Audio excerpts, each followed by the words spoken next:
You would never do it. That's what you think. You would never electrocute a stranger because someone in a lab coat told you to. You would stand up. You would refuse. You would be one of the people who walked out. Most people believe this about themselves. Most people are wrong. In 1961, a psychologist named Stanley Milgram ran what would become the most disturbing and most replicated experiment in the history of behavioral science. He wasn't trying to understand cruelty.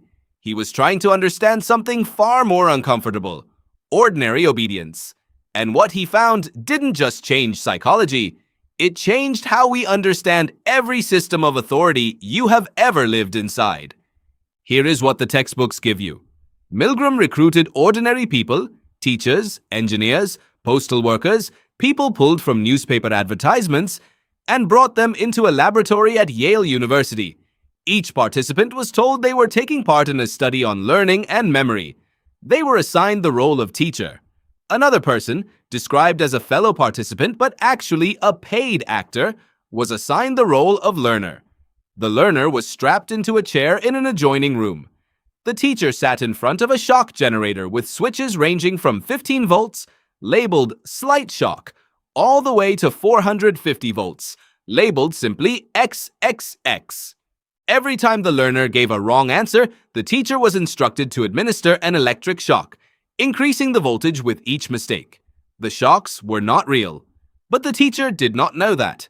And as the voltage climbed, the actor in the other room began to react, pounding on the wall, crying out in pain, begging to be released, then falling completely silent. When participants hesitated, when they turned to the experimenter and said they wanted to stop, they were met with one of 4 scripted responses. Please continue. The experiment requires that you continue. It is absolutely essential that you continue.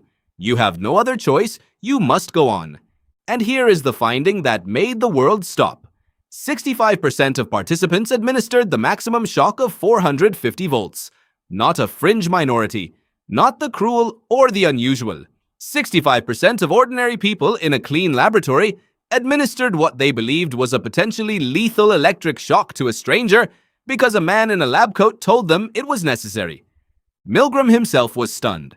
He had predicted, based on surveys of psychiatrists and psychology students, that fewer than 1% of participants would go all the way to 450 volts. He was off by a factor of 65. Here is the truth drop, and it will change how you understand every moment you have ever gone along with something you weren't sure about. Milgram's experiment was not measuring cruelty, it was measuring the architecture of authority. Your brain, shaped by hundreds of thousands of years of living in hierarchical social groups where defying authority often meant death or exile, has a deeply installed default setting. When someone with apparent legitimacy gives you an instruction, the path of least resistance is compliance.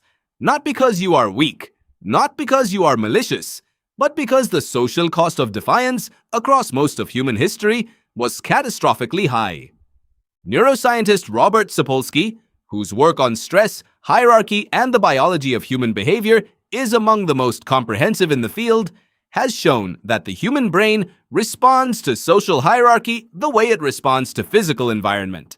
Status cues, uniforms, titles, institutional settings, confident delivery, trigger measurable changes in stress hormones and decision-making pathways. The man in the lab coat at Yale was not just a man, he was a neurological trigger.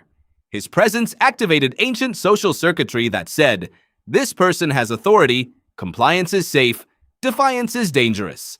The participants who kept going were not monsters. They were people whose ancient social brain had been successfully activated by a modern institutional context.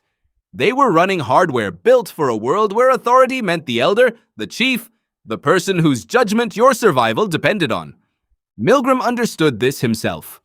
In his own analysis of the results, he described what he called the agentic state, a condition in which a person comes to see themselves not as an autonomous individual responsible for their own actions, but as an agent of a larger system, carrying out instructions on behalf of an authority they perceive as legitimate.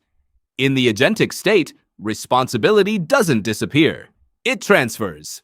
The person administering the shock doesn't feel like a perpetrator. They feel like an instrument. and instruments don't feel guilty for what they're used for. Psychologist Philip Zimbardo, who later ran the Stanford prison experiment and spent decades studying how ordinary people commit extraordinary harm, called this the Lucifer effect, the process by which good people do evil things not through personal corruption, but through situational pressure. The situation, Zimbardo argued, is more powerful than the person. Given the right context, the right authority structure, the right incremental pressure, the same person who would walk out in their imagination in the actual moment pulls the lever.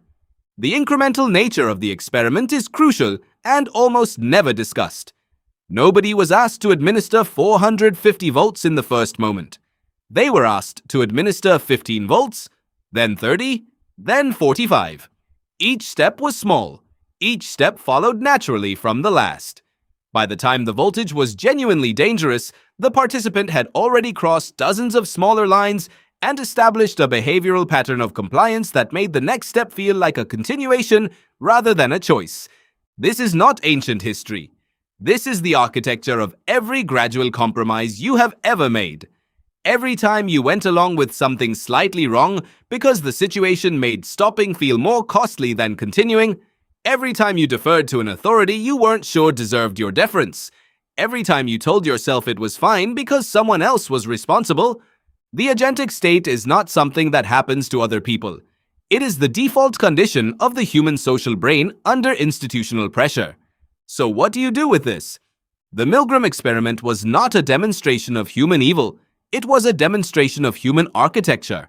And architecture can be understood, mapped, and navigated consciously once you know it exists.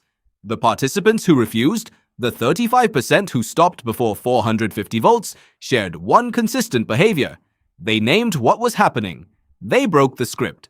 They said out loud to the experimenter that they were not willing to continue, that they felt personally responsible for the person in the other room, that no instruction from any authority could transfer their responsibility away from them. They did not refuse because they were braver. They refused because they stayed in the first person. They never entered the agentic state. They kept the moral weight in their own hands rather than passing it up the chain. The next time you feel the pull to defer, to comply, to go along because stopping feels harder than continuing, notice whose hands the responsibility is in. Notice whether you have quietly shifted into the agentic state. Notice whether the authority asking you to continue has actually earned the deference your ancient social brain is already extending to them. You would never do it. That's what you think. But now you know what Milgram knew. The question is never whether you would. The question is whether you will notice when it's happening.